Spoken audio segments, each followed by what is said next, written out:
You know, there is one problem we have across the globe. I'm not going to say Kano, I'm not going to say Nigeria, I'm not going to say the country. Throughout the globe, we want to compete with each other regarding the size of our marriages and weddings.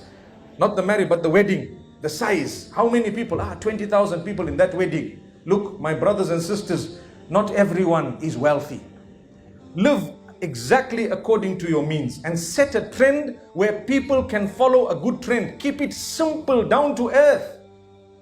There is greater blessing in that which is simple, simplicity. If you can afford something huge, no problem, but still keep it simple. And remember, there are people who are coming after you who are going to want to be like you. I know of a case where a simple family, a young girl, she was very good looking. When the proposal came, her father made a condition to the groom to be that we need to have a wedding with X number of people at such and such a place, and we need to do this.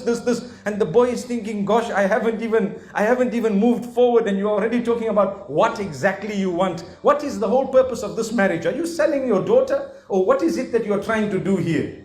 That should never be a point of discussion. Subhanallah, keep it simple. Abdurrahman ibn Auf radiallahu anhu, he was the richest of the companions of the Prophet ﷺ at one stage. Do you know that?